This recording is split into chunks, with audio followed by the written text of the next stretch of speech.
भारतीय संविधान की प्रस्तावना। Important facts. Share it.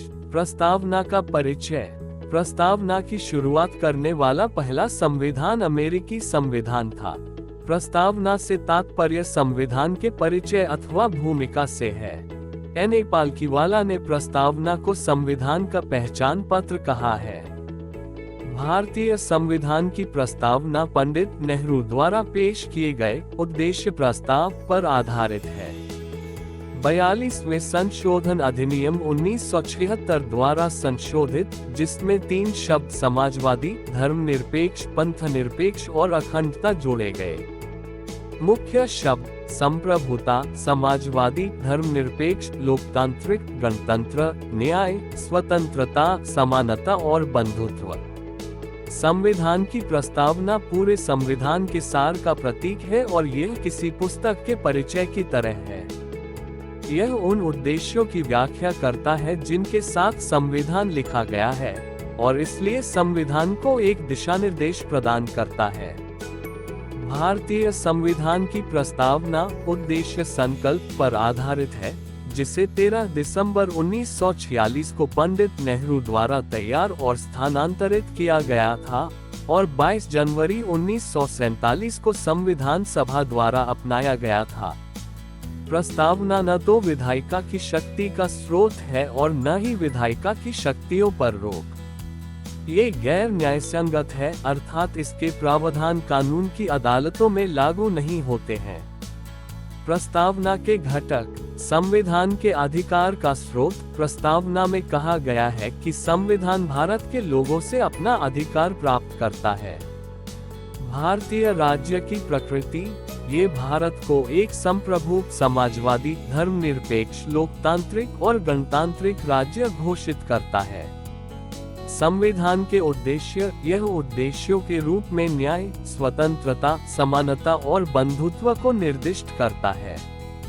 संविधान को अपनाने की तिथि। ये तारीख के रूप में 26 नवंबर 1949 को निर्धारित करती है। प्रस्तावना के उद्देश्य। संप्रभु, समाजवादी, धर्मनिरपेक्ष, लोकतांत्रिक गणराज्य के रूप में भारतीय राज्य का विवरण। भारत के सभी नागरिकों के लिए प्रावधान, अर्थात न्याय, सामाजिक, आर्थिक और राजनीतिक। स्वतंत्रता, विचार, अभिव्यक्ति, विश्वास, आस्था और पूजा की। समानता, स्थिति और अवसर की। बंधुत्व, व्यक्ति की गरिमा और राष्ट्र की एकता और अखंडता को सुनिश्चित करना। प्रस्तावना संविधान का हिस्सा है या नहीं। बेरोजगारी मामले में 1960 प्रस्तावना संविधान का हिस्सा नहीं है। केशवानंद भारती मामले 1973 में सुप्रीम कोर्ट ने पहले की राय को खारिज कर दिया और कहा कि प्रस्तावना संविधान का एक हिस्सा है और इसमें संशोधन किया जा सकता है, बशर्ते कि बुनियादी सुविधाओं में कोई संशोधन नहीं किया गया हो। ये संविधान की सच्ची भावना की व्याख्या करने के लिए एक महत्वपूर्ण मार्गदर्शक है। LIC ऑफ इंडिया केस 1995 ने प्रस्तावना को बरकरार रखा और कहा कि यह संविधान का एक अभिन्न अंग है। प्रस्तावना न तो विधायिका की शक्ति का स्रोत है और न ही विधायिका की शक्ति पर रोक है। ये न्यायोचित नहीं है, अर्थात इसके प्रावधान कानून की अदालत में लागू करने योग्य नहीं है। क्या प्रस्तावना में संशोधन किया जा सकता है। केशवानंद भारती केस 1973 ने माना है कि संविधान की मूल संरचना के अधीन प्रस्तावना में संशोधन किया जा सकता है। दूसरे शब्दों में, संशोधन से इसकी बुनियादी विशेषताओं को नष्ट नहीं करना चाहिए। प्रस्तावना को 42वें संशोधन 1976 द्वारा संशोधित किया गया है, जिसमें 3 शब्द को जोड़ा गया। वे शब्द हैं समाजवादी, पंथनिरपेक्ष और अखंडता। प्रस्तावना में उल्लेखित मुख्य शब्दों के अर्थ। हम भारत के लोग। इसका तात्पर्य यह है कि भारत एक प्रजातांत्रिक देश है तथा भारत के लोग ही सर्वोच्च संप्रभु है। अतः भारतीय जनता को जो अधिकार मिले हैं वही संविधान का आधार है, अर्थात दूसरे शब्दों में भारतीय संविधान भारतीय जनता को समर्पित है। संप्रभुता इस शब्द का आशय है कि भारत ना तो किसी अन्य देश पर निर्भर है और ना ही किसी अन्य देश का डोमिनियन है। इसके ऊपर और कोई शक्ति नहीं है और यह अपने आंतरिक और बाहरी मामलों का निस्तारण करने के लिए स्वतंत्र है। समाजवादी शब्द का आशय यह है कि ऐसी संरचना जिसमें उत्पादन के मुख्य साधनों, पूंजी, जमीन, संपत्ति आदि पर सार्वजनिक स्वामित्व या नियंत्रण के साथ वितरण में समतुल्य सामंजस्य हो। पंथनिरपेक्ष राज्य शब्द का स्पष्ट रूप से संविधान में उल्लेख नहीं किया गया था। तथापि इसमें कोई संदेह नहीं है कि संविधान के निर्माता ऐसे ही राज्य की स्थापना करने चाहते थे।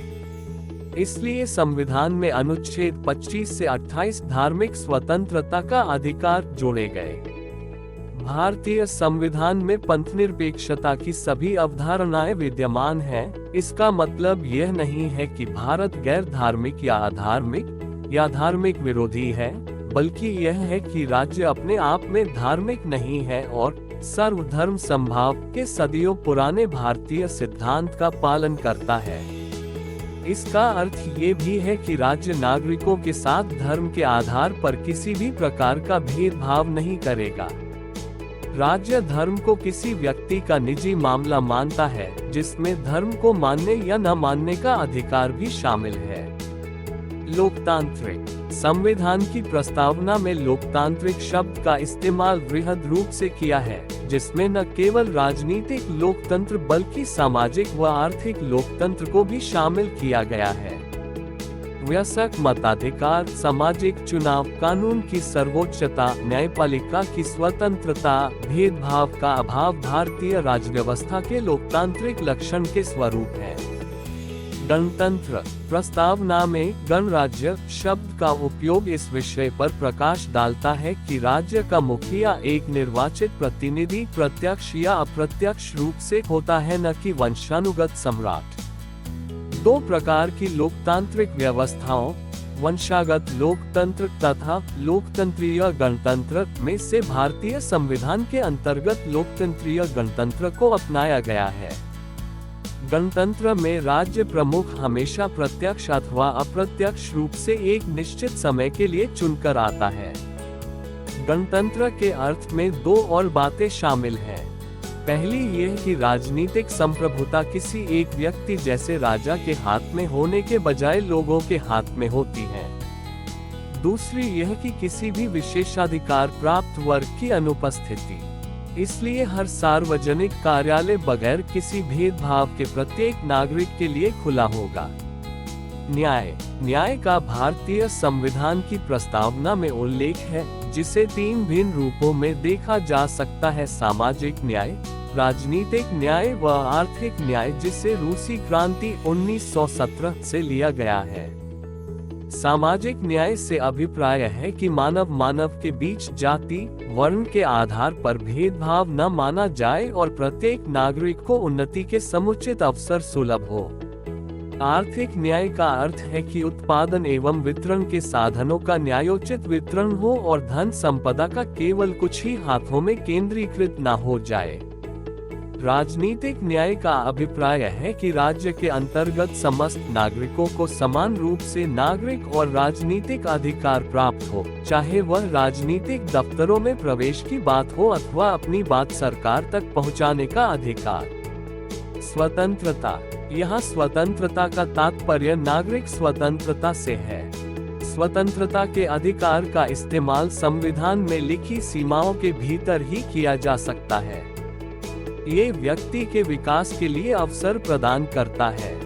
स्वतंत्रता शब्द का अर्थ है व्यक्तियों की गतिविधियों पर संयम का अभाव और साथ ही व्यक्तिगत व्यक्तित्व के विकास के अवसर प्रदान करना। हमारी प्रस्तावना में स्वतंत्रता, समानता और बंधुत्व के आदर्शों को फ्रांसीसी क्रांति 1789-1799 से लिया गया है। समता, समानता शब्द का अर्थ समाज के किसी भी वर्ग के लिए विशेषाधिकारों की अनुपस्थिति और बिना किसी भेदभाव के सभी व्यक्तियों के लिए पर्याप्त अवसरों का प्रावधान है। प्रस्तावना भारत के सभी नागरिकों को स्थिति और अवसर की समानता प्रदान करती है। इस प्रावधान में समानता के 3 आयाम शामिल हैं: नागरिक, राजनीतिक और आर्थिक। बंधुत्व, इसका शाब्दिक अर्थ है भाईचारे की भावना। प्रस्तावना के अनुसार बंधुत्व में 2 बातों को सुनिश्चित करना होगा। पहला व्यक्ति का सम्मान और दूसरा देश की एकता और अखंडता। मौलिक कर्तव्य अनुच्छेद 51(1) में भी भाईचारे की भावना को प्रोत्साहित करने की बात कही गई है। प्रस्तावना का महत्व। प्रस्तावना लोगों के उद्देश्य और आकांक्षाओं को निर्धारित करती है और इन्हें संविधान के विभिन्न प्रावधानों में शामिल किया गया है। संविधान की प्रस्तावना में संविधान के मूल उद्देश्य शामिल हैं, जैसे अपने सभी नागरिकों को सामाजिक, आर्थिक और राजनीतिक न्याय सुनिश्चित करने के लिए विचार, अभिव्यक्ति, विश्वास, आस्था और उपासना की स्वतंत्रता, स्थिति और अवसर की समानता और उनके बीच भाईचारा को बढ़ावा देना, ताकि व्यक्ति की गरिमा और राष्ट्र की एकता और अखंडता को सुरक्षित रखा जा सके। प्रस्तावना मूल दर्शन और मौलिक मूल्यों, राजनीतिक, नैतिक और धार्मिक का प्रतीक है, जिस पर संविधान आधारित है। इसमें संविधान सभा की भव्य और महान दृष्टि समाहित है और यह संविधान के संस्थापकों के सपनों और आकांक्षाओं को दर्शाती है। प्रस्तावना में व्यक्त भव्य और नवीन दृष्टि के आलोक में संविधान को पढ़ा और व्याख्या किया जाना चाहिए। प्रस्तावना संविधान के विचारों और दर्शन को निहित करती है, न कि सरकारों के संकीर्ण उद्देश्यों को।